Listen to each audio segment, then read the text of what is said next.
Isra dan Mi'raj Nabi kita Muhammad SAW ada begitu banyak pelajaran.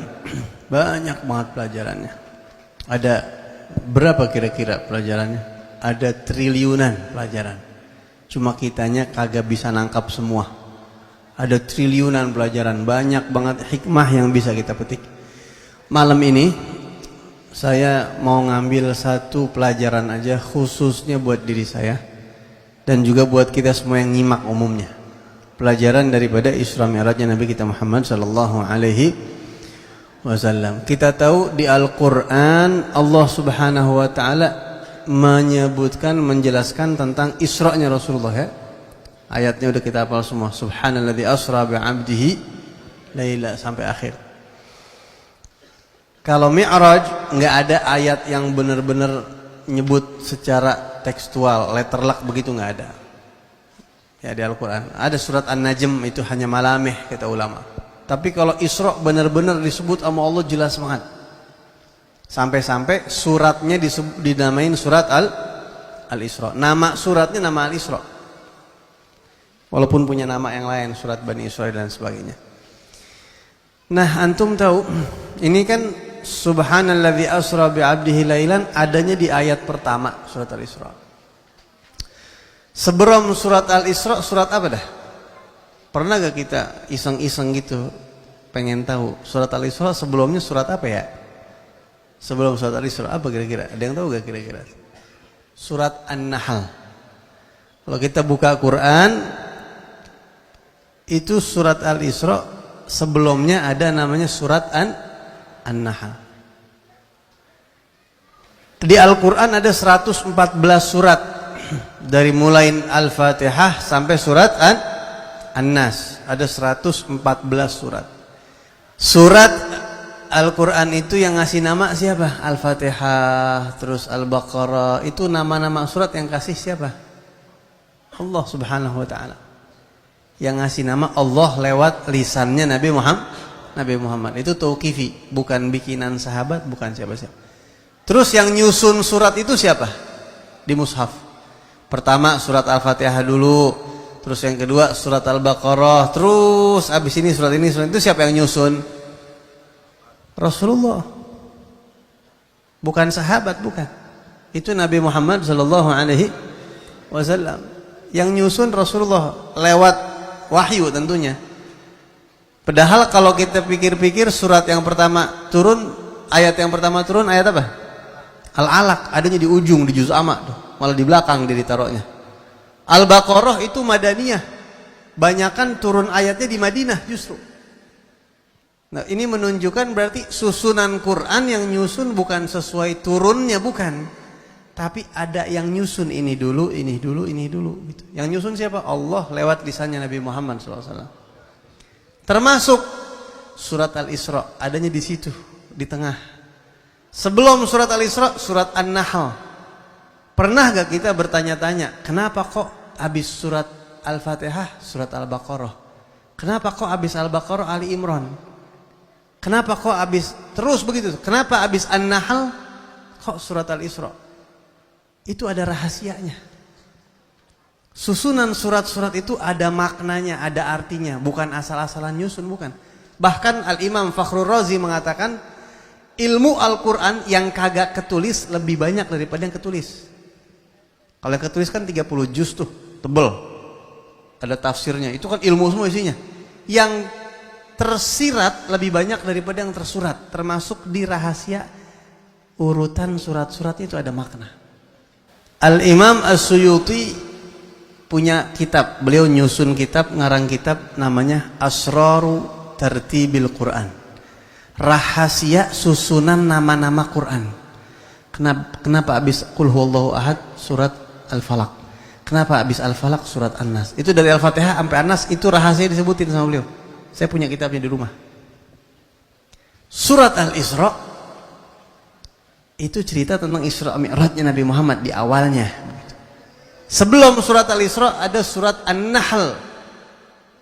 Yang surat An-Nahl itu ujungnya surat An-Nahl berbunyi ayatnya wasbir wa ma sabruka illa billah wa la tahzan alaihim wa la taku fi dhaiqin mimma yamkurun Innallaha ma'al ladzina taqaw wal ladzina hum muhsinun. Baru masuk surat Al-Isra. Bismillahirrahmanirrahim. Subhanalladzi asra bi 'abdihi lailan. Surat An-Nahl itu ujungnya berbicara tentang apa? Tentang sabar. Wasbir wa ma sabruka illa billah. Allah nyuruh Nabi Muhammad untuk sabar. Wala tahzan 'alaihim. Jangan sedih dengan ucapan orang-orang kafir. Jangan sedih sama ucapan mereka, tingkah laku mereka, lagunya mereka yang macam-macam tuh jangan sedih kata Allah. Wala taku fi dhaiqi mimma yamkurun. Jangan sampai sempit hati ente, pikiran ente wahai Rasul kata Allah. Hanya karena tipu daya mereka. Kepikiran kita kalau ada orang musuhnya itu kan sampai sempit buat dunia rasanya begitu tuh. Mikir kepikiran banget. Allah bilang jangan kepikiran, jangan sedih. Wala tahzan 'alaihim wala taku fi dhaiqi mimma yamkurun innallaha ma'al ladzina taqwa wal ladzina hum muhsinun. Allah selalu bersama orang-orang bertakwa. Allah bersama orang bertakwa dan orang yang berbuat baik. Sabar. Sabar hadapin mereka. Terus baru dah Allah berbicara tentang Isra dan Mi'raj. Kata ulama ini rahasianya apa? Ini rahasia makna di balik itu adalah bahwa salah satu pelajaran Isra dan Mi'raj adalah sabar. Jadi Isra dan Mi'raj itu ngajarin kita hikmah sabar sebenarnya kalau kita ngerti. Apa hubungannya sabar sama Isra Mi'raj? Nabi Muhammad itu di Isra Mi'raj kan, itu kan tinggi banget itu. Belum ada mukjizat Nabi manapun di Isra Mi'rajin. Pernah dengar Nabi Isa Isra Mi'raj? Kagak ada. Nabi Idris wa rafa'nahu makanan 'aliyya. Kata Allah kami angkat Nabi Idris ke tempat yang tinggi, cuma nyampe langit keempat. Nabi Idris di langit keempat. Udah. Setinggi-tingginya Nabi Ibrahim sampai langit ketujuh. Mentok. Enggak ada satu nabi pun yang Allah istimewain dengan Isra dan Mi'raj kecuali Rasulullah. Ditinggiin sampai di malam Isra Mi'raj Nabi masuk ke surga, masuk ke surga. Nabi Muhammad udah masuk surga udah. Masih hidup tapi udah tahu tuh surga, masuk ke dalam dibukain sama Allah. Bagaimana itu? Kalau bangsa model kayak kita, udah masuk ke surga nggak mau balik. Enggak udah ya Allah nggak mau, udah pusing saya ntar besok bayar kontrakan, udah tagih lagi besok. Udah begitu tuh, udah puyangin ini, puyangin itu, udah puyang banget. Ada Omikron, ada udah puyang. Rasulullah SAW masuk ke surga, sampai bukti bahwa Nabi Muhammad nyampe ke surga. Pas turun Mi'raj, Nabi bilang sama satu sahabat namanya Sayyidina Bilal bin Rabah, ya Bilal, inni sami'tu daffana 'alaika fil jannah. Malam Mi'raj waktu ana lagi ke surga, Rasulullah. Anda nggak dengar suara sendal ente? Sendal ente jalan di bumi napak, suaranya sampai ke surga. Punya amalan apa ente kata Rasulullah? Kok bisa sampai ke sono tuh sendal ente? Sendal ente nyampe ke sono. Punya amalan apa ente kata Nabi? Sampai suaranya ke surga. Ya, jadi Rasulullah itu di malam Isra Mi'raj, waduh udah. Ada lagi yang lebih dahsyat dari surga. Kalau masuk ke surga biasa. Hadirin, antum tahu nanti kita nih kalau mau mati, kita bakalan didatengin sama malaikat maut. Saat malaikat maut datengin kita, Nabi Muhammad ngasih tahu dalam hadis, itu sebelum kita mati, begitu kita mau dicabut nyawa kita, malaikat maut, semua kita bakal ngalamin nih. Itu kalau dia ahli surga, Allah bakal tunjukin ada gambar kayak layar LED 42 inci kira-kira begitu. Di depan mata dia ada layar, gambar surga yang bakal ditempatin sama dia. Yara maq'adahu minal jannah. Begitu mau mati nih ngelihat surga, apa ini? Malaikat bilang, ini tempat ente kalau ente meninggal ke surga, surga ente ini. Ya Allah saya rindu, ya Rabb matiin saya. Ada buruan malaikat, buruan cabut nyawa saya. Udah kagak mau, udah nggak mau. Disuruh tanya, hidup lagi mau gak? Enggak. Buruan, udah kagak resep ngeliat dunia, habis ngeliat surga. Kalau Nabi masuk, bukan cuma ngeliat gambar, masuk, tapi masih mau turun ngurusin umatnya. Begitu juga calon ahli neraka, nanti kalau ada orang yang bakal emang dasar nasibnya bakal masuk neraka, amalnya banyak yang kagak baik, begitu mau mati, apalagi orang kafir. Orang kafir kalau mati, itu sebelum mati disiksa dengan gambar neraka yang bakal dia tempatin. Gua kagak mau mati, teriak-teriak tuh nyawanya. Cuma mungkin dia ada yang udah di ICU, cuma ngelihat begitu doang nggak bisa teriak, dia nggak punya kekuatan apa-apa lagi. Jadi belum dicabut nyawanya udah kesiksa dengan gambar neraka yang bakal dia tempatin.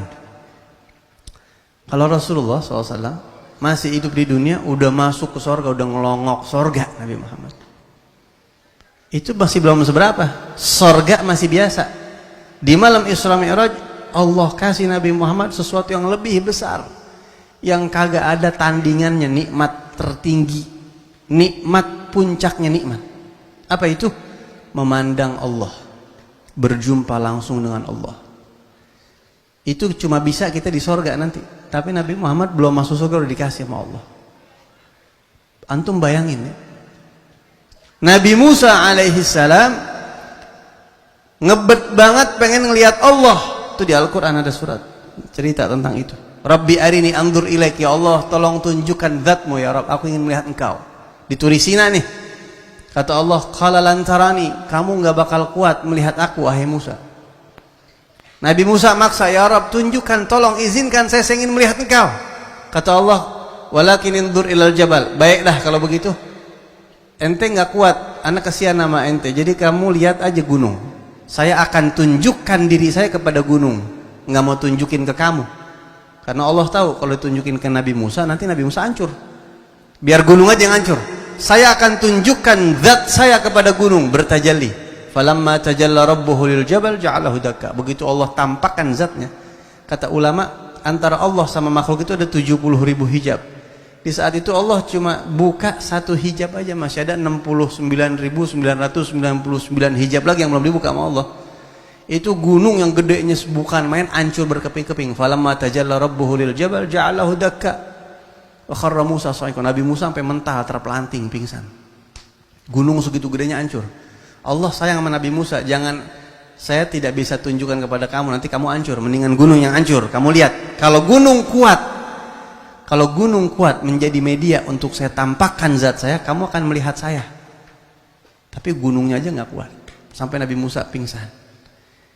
Tapi di malam Mi'raj Nabi Muhammad dikasih dan beliau kuat, nggak pakai minta. Nabi Musa kan minta tuh, Nabi Muhammad nggak pakai minta.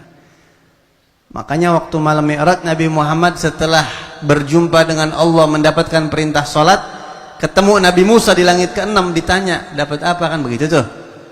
Ini cerita asli ya. Kalau aliran sesat nggak mau percaya sama hadis ini. Masa Nabi Musa itu songong banget sama Nabi Muhammad, nyuruh nawar-nawar begitu, kagak ngerti ilmu itu orang yang ngomong kayak begitu. Masa Nabi Musa itu, masa Rasulullah itu. Jadi kalau antum mau tahu salah satu tanda-tanda aliran sesat, dia nggak percaya sama cerita malam Isra Mi'raj. Nabi Muhammad dapat perintah salat 50 waktu, ketemu Nabi Musa nyuruh ringanin, minta keringanan, terus Nabi Muhammad minta keringanan sama Allah, dikurangin 5 sampai tinggal 5 tuh. 9 kali balik. Ya. Kalau aliran sesat bilang, apaan itu cerita? Kagak bener itu cerita. Gitu. Padahal itu cerita ada di dalam hadis Sahihul Bukhari. Karena memang aliran-aliran sesat nggak mau sama hadis itu. Apa kata ulama? Rahasianya apa Nabi Musa kok nyuruh Nabi Muhammad sallallahu alaihi wasallam buat balik minta? Nabi Musa ini kagum sama Rasulullah. Saya yang orang lebih tua istilahnya. Kalau Nabi Muhammad ini kan baru istilahnya. Kalau kata bahasa orang sekarang baru kemarin, bocah baru kemarin lahirnya. Jadi nabinya kan duluan saya, kata Nabi Musa begitu. Kalau bahasa istilah secara zahirnya begitu. Kalau ruhnya Nabi Muhammad lebih dulu, cahayanya lebih dulu Nabi Muhammad SAW. Tapi Nabi Musa minta ngelihat Allah kagak bisa. Sampai Allah tunjukin ke gunung, gunungnya hancur, Nabi Musanya pingsan. Ini kok Nabi Muhammad nih, dalam hatinya Nabi Musa, ini hebat amat ini Muhammad. Rasulullah kok hebat amat, kagak pakai minta. Dipinang, dilamar sama Allah. Saya ngelamar kagak dapat. Ini Nabi Muhammad dilamar, diundang, dipanggil, ketemu sama Allah Subhanahu wa taala, berjumpa sama Allah. Bisa, saya kagak bisa. Maka di situ Nabi Musa enggak mau nyanyain manfaat, enggak mau nyanyain kesempatan. Beliau manfaatin. Orang kalau udah berjumpa dengan Allah, cahayanya seapa kira-kira? Nabi Musa tuh pengen ketemu Allah, pengen dapat cahaya yang banyak, pengen dapat rahasia-rahasia batin begitu. Cuma enggak, kapasitasnya kurang. Nabi Muhammad dapat paling kagak. Setelah Nabi Muhammad mumpung masih baru, cahaya masih banyak, saya pengen aktabis, pengen nyomot, pengen kecipratan tuh cahaya. Mumpung masih baru dapat dari Allah Subhanahu wa taala. Sebenarnya Nabi Musa bisa aja ngomong minta sama Allah langsung udah 5, begitu bisa. Tapi Nabi Musa sengaja kurangin, balik lagi, kurangin biar Nabi Muhammad dapat cahaya lagi, Nabi Musa kecepretan lagi, dapat cahaya lagi, kecepretan lagi. Nabi Musa intinya pengen meraup cahaya yang baru didapetin sama Rasulullah dari Allah Subhanahu wa taala. Buktinya Nabi Musa masih bilang suruh balik lagi sama Allah padahal salat udah 5 waktu. Berapa Allah wajibin wahai Rasul? 5 waktu sehari semalam. Balik lagi minta sama Allah. Nabi Musa masih pengen terus dapat cahaya itu. Tapi kata Nabi Muhammad, istahyaitu min Rabbi, ana malu sama Allah. Allah udah kurangin banyak banget dan kata Allah udah nggak bisa dirubah lagi. Itu 5, ngerjain 5 dilipat ganda 10 kali. Jadi kita sholat 5 kali sehari semalam sama kayak 50 kali sama aja. Al hasanat bi asyri amsalihha, satu perbuatan baik dilipat ganda 10 sama Allah. Jadi Nabi Musa itu pengen dapat cahaya yang Nabi Muhammad dapetin. Yang Nabi Musa pengen dapat itu nggak kesampaian waktu di Turisina waktu masih hidup. Begitu. Kayak apa cahayanya dari Allah Subhanahu wa taala. Dan jangan dianggap Allah itu di atas, bukan ya. Buktinya Nabi Musa di bumi pengen ketemu sama Allah, Allah tunjukin bisa. Cuma Nabi Musa nggak kuat. Allah tunjukin ke gunung-gunungnya hancur. Enggak Allah mah kagak bertempat. Ya. Buktinya Nabi Musa itu di bumi bisa. Ya, tapi Nabi Musa nggak kuat begitu. Nah, jadi antum bayangin Isra Mi'raj yang segitu dahsyatnya Nabi Muhammad itu kalau ditanya nih kita nih Rasulullah SAW misalnya dan Nabi Muhammad depan kita, ya Rasulullah, apa yang paling istimewa semasa hidup engkau? Pasti Nabi bakal jawab malam Mi'raj, itu paling istimewa. Apa nikmat yang pernah Allah kasih buat engkau wahai Rasul semasa hidupmu? Pasti Nabi menjawab malam Mi'raj. Kenapa ya Rasulullah? Pasti Nabi jawab begini, karena di malam Mi'raj Allah Subhanahu wa taala kasih saya nikmat sorga. Nikmat inti di sorga saya dapat di malam Mi'raj. Apa itu? Melihat Allah. Nanti ahli sorga nih, kita nih kalau masuk sorga mudah-mudahan ya, amin ya. Yang kita dapat nikmat macam-macam, mandi di sungai madu, kagak pakai lengket, madunya di sana. Ya, mandi di sungai susu, rumah dari emas. Bayangin rumah dari emas. Pip, kalau saya pengen punya private jet bisa nggak? Ribuan private jet ente punya. Nenek-nenek kagak ngerti itu private jet, apaan itu private jet itu deh. Private jet itu pesawat pribadi. Ya. Jangan lagi baru cuma motor dan mobil doang. Pengen punya pesawat pribadi bisa kan nanti? Bisa banget. Apaan aja dikasih sama Allah, dimanjain sama Allah. Bidadari satu kamar 70. Ya, bidadara agak ada. Tapi yang paling cakep nanti di sono bini kita, paling cakep, ratunya bidadari itu. Dipermak lagi pastinya. Ya. Paling cakepnya bidadari itu bini kita nanti. Yang kalau kita mati dia kagak nikah lagi sampai mati, tuh bakal jadi bini kita tuh. Kalau dia nikah lagi berarti bakal jadi bini suami terakhir. Makanya Rasulullah SAW istrinya nggak boleh nikah. Setelah Nabi Muhammad meninggal nggak boleh nikah lagi karena bakal jadi istri Nabi nanti di surga seterusnya. Nggak boleh dinikahin. Begitu. Nanti di surga semua nikmat udah enak banget. Udah enak banget tuh kita ngerasain nikmat ini, nikmat itu, bisa ini, ngerasain ini, ngerasain itu, segala macam kita udah ngerasain nikmat triliunan kali lipat lebih indah dari yang kita bayangin sekarang tuh nikmat. Nanti di sono tahu-tahu ada satu nikmat yang Allah bilang, wahai hamba-hambaku, aku mau kasih satu nikmat lagi buat kalian yang aku belum kasih sama kalian. Ya Allah, nikmat apa lagi? Ini udah banyak banget ya Rabb, ini udah enak banget. Ada satu yang belum kalian rasain. Apa? Ru'yati, melihat aku. Kalian kan dulu cuma nyembah aku, kenal aku, cinta aku, belum melihat kan? Sekarang aku tunjukkan aku kepada kalian. Begitu Allah tunjukkan zatnya, banyak manusia yang nanti sampai puluhan tahun diam, bengong, tercengang, terpana dengan keindahan Allah Subhanahu wa taala. Saking nikmatnya mandang Allah Subhanahu wa taala. Nikmat itu udah Nabi dapetin duluan tuh di malam Mi'raj. Allah Subhanahu wa taala berfirman di Al-Qur'an, wujuhu yauma idzin nadhirah ila rabbiha nadhirah. Wajah-wajah ahli surga nanti terang bercahaya-cahaya. Kenapa? Saat itu mereka sedang melihat Tuhannya. Pas kita lagi melihat Allah nanti di surga, wajah kita terangnya bukan main. Bayangin tuh malam Nabi Muhammad udah ngerasain. Dan Nabi Musa nggak mau nyanyiin kesempatan. Ya Rasulullah, dapat apa? Ntar dulu, jangan turun dulu. Dapat apa? Nabi Musa tahu Nabi Muhammad baru dapat pecah yang sangat banyak nih. Saya dulu di dunia nggak kesampaian. Dapat apa ya Rasulullah? Dapat sholat gini-gini. Balik lagi ya Allah. Ini orang hebat. Balik lagi, ambil lagi tuh cahaya. Siapa yang dapat lagi? Kalaupun saya nggak bisa ngelihat langsung, paling nggak saya lewat engkau dapat tajalinya Allah Subhanahu Wa Taala. Tuh, Nabi Muhammad udah dapat itu. Jadi kalau ditanya paling indah waktu buat Nabi Muhammad kapan? Malam Mi'raj. Itu nikmat segitu tingginya Nabi Muhammad dapat gratis apa kagak? Kagak. Setelah sabar ngadepin ujian yang beratnya bukan main. Ini kalau diceritain kelamaan. Saya tadi pengen ceramah cuma 10 menit doang, tadi 5 menit doang ngomong. Jadi lama ada tuh ceramah. Nabi Muhammad itu Isra Mi'raj. Kenapa Nabi Muhammad di Isra Mi'rajin? Itu buah sabarnya Nabi Muhammad ngadepin ujian yang bertubi-tubi itu. Bertubi-tubi. Kalau diceritain lagi panjang sebelumnya. Kita makan mungkin kadang-kadang kagak detail ngebaca sejarah Rasulullah, nggak detail. Kalau diperhatiin detail, itu Isra Mi'raj itu buah sabarnya Nabi Muhammad. Allah hibur Nabi Muhammad karena kesabaran beliau sangat luar biasa.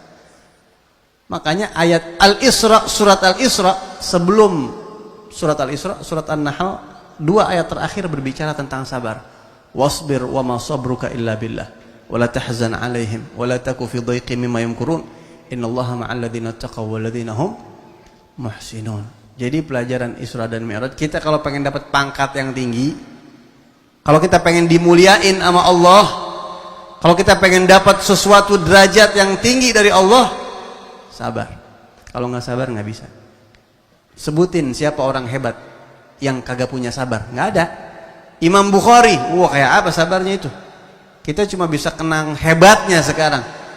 Kayak apa dulu sabarnya beliau? Kayak apa dulu? Habib Abdullah bin Alwi Al-Haddad sahib ratib yang sampai gini hari kitabnya dibaca, ratibnya dibaca, gosirnya dibaca. Sabarnya kayak apa dulu waktu hidup itu? Kalau baca sejarah hidup beliau. Habib Umar bin Abdurrahman Al-Abtas, Syekh Abu Bakar bin Salim, Imam Fulan, Imam Fulan. Sebutin orang hebat. Enggak ada satupun dari mereka yang enggak punya sifat sabar. Ya, yang bikin diangkat pangkat derajat kita ditinggi sama Allah Subhanahu wa taala, sabar. Sabar itu banyak ngadepin musibah. Sabar ngejalanin ibadah kan butuh sabar. Lagi anak-anak tidur, tahu-tahu sholat. Sabar gitu. Deh pakai sholat subuh lagi deh. Deh. Ya. Pakai deh tempo-tempo. Di mana hujan lagi ini subuh, ya Allah, sabar. Kudu bayar zakat yang usaha, sabar. Bayar berapa duit ini zakat tahun ini? 300 juta, Bang. Deh 300 juta ya. Sabar keluarin. Sabar dalam melaksanakan perintah Allah. Sabar dalam menjauhi maksiat. Sabar menjauhi maksiat. Ada anak laki lagi sedang puber-pubernya digodain cewek, mana botok banget. Ya. Bang, saya pengen ketemuan bang, pengen kenal dong, pengen jadi pacar abang. Ya Allah, sabar. Maaf ya nangnya, agak bisa saya pacaran. Maaf banget. Udah mau pengen banget nafsunya. Cuma sabar ngejauhin maksiat. Ya. Bini sabar ngadepin suami, suami sabar ngadepin bini. Nah itu sabar itu ngangkat. Sampai Rasulullah mengatakan dalam hadisnya, kalau kalian punya 2 perkara, nggak apa-apa, nggak puasa sunnah, nggak sholat malam, bukan nggak apa-apa. Kesusul tuh orang yang tiap hari puasa sunnah, tiap malam bangun tahajud. Ente nggak bisa kayak gitu, tapi ente punya 2 perkara, ente bisa nyusul derajatnya dia di sisi Allah. Apa itu? Al-yaqin wa azimatus sabr. Yakin nama Allah dan sabar yang kuat. Sabar yang kuat. Kalau orang hidup di dunia punya cobaan, tahu-tahu nanti hari kiamat dia kaget. Pangkat sorganya tinggi amat, jangan heran, itu pahala sabar. Kita kadang-kadang nih di luar suka ngeliat orang ngenes ya, mana siang-siang di lampu merah dia dagang apa tuh? Apa? Cilok bisa, mana dagang agak laku misalnya ya, atau dagang mangga, tahu pakai cabai itu di lampu merah kan ada tuh. Manggul-manggul makanan yang kayak begitu, segala kacang, naik bis, turun bis. Mana panas-panasan, mana berat itu. Untung kagak seberapa. Ya. Belum lagi ada orang yang saking susahnya hidup dia itu sampai dia cari nafkah, mata pencahariannya bawa-bawa timbangan kemana-mana. Ayo ada yang mau timbang nggak? 5.000 perak sanimbang. Nimbang, orang beli timbangan sekarang gampang, tapi saking susahnya. Sampai ada yang mata pencahariannya ngisiin gas, tahu gak gas yang buat korek tuh? Pencahariannya begitu, saking susahnya. Kita dari jauh ngeliat, ya Allah, ini orang sian banget hidupnya ya. Sabar, pantasnya itu dia hidup itu. Tapi dia sabar, dia sholat 5 waktu. Ya udah, kalau mau berbuat haram, saya bisa dapat duit. Tapi ya udah, saya mesti begini. Antum jangan kaget nanti kalau di hari kiamat orang-orang yang hidupnya susah begitu, tapi dia sabar. Hari kiamat jangan kaget kalau dia tiba-tiba kebalikan dari sekarang, ngenesin kita. Ya Allah, sian amat bocah itu, surganya bawah amat pojok itu ya. Surga dia diangkat sama Allah setinggi-tingginya. Sampai dia heran, ya Rabb, ini kok ini surga saya tinggi amat, saya ibadah biasa-biasa aja. Sabar ente ini pahalanya. Sampai diangkat sama Allah tuh. Jangan heran kalau nanti banyak orang-orang yang banyak dosanya hilang, pahalanya tinggi, derajatnya tinggi di hari kiamat di sisi Allah karena sabar ngadepin sulitnya hidup di sini. Makanya kalau orang kagak ngerti bilang, "Ya Allah, Engkau tidak adil." Main begitu-begitu baik itu. Hidup gue susah banget ini ya. Dagang kagak laku-laku, ngambil kerja ditolak di mana-mana misalnya. Gimana sih ini gue hidup, gue pengen yang harum, sampai begitu-begitu. Kalau dia sabar, sabarnya enggak gratis, dikasih, dibayar sama Allah. Susahnya ente dibayar sama Allah. Jangan lagi hidup susah. Ente kecugak paku aja dibayar sama Allah. Dosa hilang, pangkat diangkat sama Allah. Nah, itu sabar. Jadi enggak ada orang yang pangkatnya diangkat sama Allah kecuali pasti punya sabar. Ini saya ngomong begini gampang, menjalaninya susah. Doain biar kita bisa ngamalin, ya. Bisa sabar ngedidik anak, sabar ngedidik murid, punya murid bebel sabar, punya murid kagak dengar kata sabar. Atau murid juga punya guru yang macam-macam, yang begini, yang begitu, punya orang tua yang begini begitu sabar. Orang tua punya anak yang begini, itu semua manusia hidup di dunia begitu. Sabar ini salah satu cara Allah ngangkat derajat kita. Mungkin kita belum sadar sekarang. Yang jelas Nabi Muhammad itu diangkat sama Allah Isra dan Mi'raj segitu tingginya. Setelah beliau kuat sabar ngadepin ujian yang bertubi-tubi yang nggak bisa diceritain sebentar. Ya, sebagai bukti adalah akhir surat An-Nahl Allah sebelum berbicara Isra Mi'raj, Allah nerangin sabar dulu. Itu kaitannya sangat kuat dengan Isra dan Mi'rajnya Rasulullah sallallahu alaihi wasallam. Dah segitu aja. Kebanyakan juga ngamalinnya susah, mudah-mudahan bisa ngamalin kita insyaallah ya. Ini aja yang bisa saya sampaikan.